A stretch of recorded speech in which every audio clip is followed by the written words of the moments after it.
ഒടുവിൽ ആരും അവശേഷിച്ചില്ല. നോവൽ. രചന അഗത ക്രിസ്റ്റി. വിവർത്തനം ജോസഫ് മറ്റം.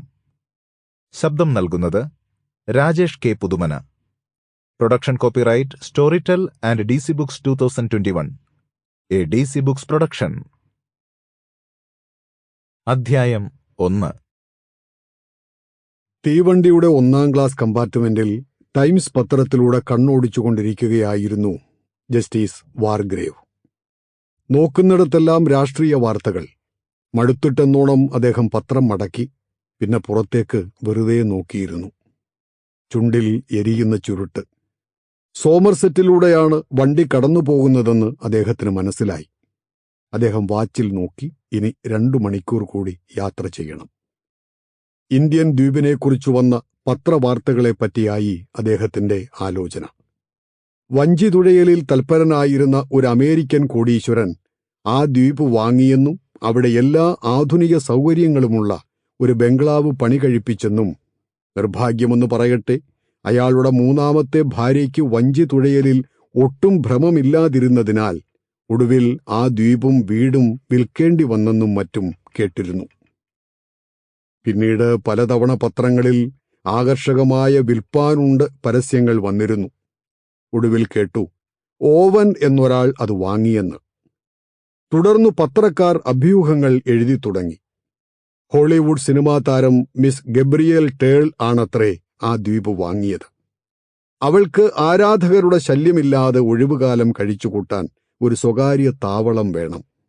ദ്വീപ് വാങ്ങിയത് ഏതോ രാജകുമാരനു വേണ്ടിയാണെന്ന് മറ്റൊരു പത്രം എഴുതിയപ്പോൾ, വൈകി കല്യാണം കഴിച്ച ഒരു പ്രഭു തന്റെ മധുവിധുവിന് സങ്കേതമായിട്ടാണത് വിലക്കെടുത്തതെന്ന് മറ്റൊരു പത്രം പറഞ്ഞു.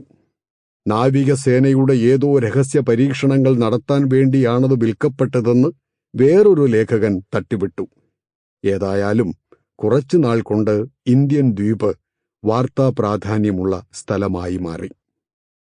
ജസ്റ്റിസ് വാർഗ്രേവ് പോക്കറ്റിൽ നിന്ന് ഒരെഴുത്തെടുത്തു. കയ്യക്ഷരം ആരുടേതെന്ന് മനസ്സിലാക്കാൻ ബുദ്ധിമുട്ട് തോന്നിയെങ്കിലും ചില പദങ്ങൾ സുവ്യക്തമായിരുന്നു. ഏറ്റവും പ്രിയപ്പെട്ട ലോറൻസ്, ഇത്രയും നാൾ താങ്കളെപ്പറ്റി ഒരറിവുമില്ലായിരുന്നു. ഇന്ത്യൻ ദ്വീപ് എത്ര മനോഹരമാണെന്നോ. ഒരിക്കലൊന്ന് വരണം. പലതും സംസാരിക്കാനുണ്ട് നമുക്ക്. പ്രകൃതിയോടിണങ്ങി സൂര്യസ്നാനം ചെയ്തും കടലിൽ നീന്തിയും പാഡിംഗ്ടണിൽ നിന്ന് 12:40 പുറപ്പെടുന്ന ട്രെയിൻ ഓക്ക് ബ്രിഡ്ജിൽ വെച്ച് കാണാം. സ്നേഹപൂർവം, കോൺസ്റ്റൻസ് മിങ്ടൺ. ഒപ്പ്. ആരാണീ കോൺസ്റ്റൻസ് മിങ്ടൺ? 7-8 കൊല്ലം മുമ്പ് ഇറ്റലിക്ക് പോകുന്ന വഴി ആ പേരിൽ ഒരു സ്ത്രീയെ പരിചയപ്പെട്ടതോർക്കുന്നു. അവർ സിറിയയിൽ എവിടെയോ ആണെന്ന് പിന്നീട് ആരോ പറഞ്ഞറിഞ്ഞു. പ്രകൃതിയോടിണങ്ങിയുള്ള ജീവിതം മോഹിച്ച് വെയിലിലും കടൽ വെള്ളത്തിലും കുളിച്ചു നാടെങ്ങും ചുറ്റിക്കറങ്ങുന്ന ഒരു സ്ത്രീ. അവരാണോ ആ ദ്വീപ് വാങ്ങിയതും നിഗൂഢതകളുടെ മൂടുപടങ്ങളിൽ അമർന്നതും? എന്തോ ആർക്കറിയാം. വാർഗ്രേവ് ഓർത്തോർത്തിരുന്നു. അദ്ദേഹത്തിന്റെ കണ്ണുകളിൽ ഉറക്കം കൂടുകെട്ടി. ക്രമേണ അദ്ദേഹത്തിന്റെ ശിരസ് ഒരു വശത്തേക്ക് ചാഞ്ഞു.